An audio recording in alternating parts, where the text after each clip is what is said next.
Surat edaran Kapolri tentang penanganan hate speech atau ujaran kebencian nyatanya sangat bertaji. Terbukti ujaran kebencian di sosial media turun drastis setelah surat edaran Kapolri diterbitkan. Ujaran kebencian mulai ramai menjadi bahan pembicaraan di media sosial Twitter tahun 2014. Sepanjang tahun itu tercatat ada 6.592 kicauan di media sosial terkait hate speech. Tingginya kicauan kebencian di tahun 2014 karena adanya rivalitas pemilihan presiden antara Prabowo Subianto dan Joko Widodo. Padahal tahun-tahun sebelumnya ujaran kebencian di media sosial hanya sebanyak 133 kicauan. Kata-kata kotor jadi umum muncul dalam media sosial sepanjang tahun 2014. Kata-kata itu berupa makian dan umpatan kepada pihak-pihak tertentu. Topik hate speech di media sosial Twitter melonjak tajam pada pekan pertama November 2015 atau setelah surat edaran Kapolri tentang penanganan hate speech beredar di masyarakat. Topik hate speech menjadi trending topik dengan jumlah kicauan sebanyak 12.799. Bulan Oktober sebelum surat edaran Kapolri, kicauan mengenai hate speech hanya sebanyak 1.808.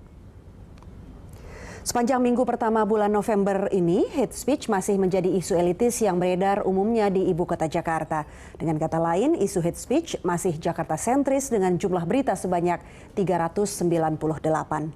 Sementara di luar Jakarta, topik hate speech masih menjadi wacana pinggiran. Publik menilai keberadaan surat edaran Kapolri soal hate speech berguna untuk menekan ujaran penghinaan. Sebagian publik menilai surat edaran Kapolri menekan SARA, menghilangkan fitnah dan intoleransi. Tapi tidak sedikit pula yang menyebut edaran Kapolri soal hate speech mematikan demokrasi dan kebebasan berpendapat. Kebanyakan publik menyikapi dengan marah surat edaran Kapolri soal hate speech. Sepanjang 20 Oktober hingga 6 November 2015, sebanyak 566 tweets di Twitter menggambarkan emosi ini. Sementara 438 tweets menyiratkan antisipasi dan 410 tweets menanggapinya dengan kejujuran. Surat edaran hate speech ternyata efektif meredam ujaran kebencian di media sosial. Buktinya, kata-kata kotor di media sosial turun drastis setelah surat edaran hate speech dirilis oleh Kapolri.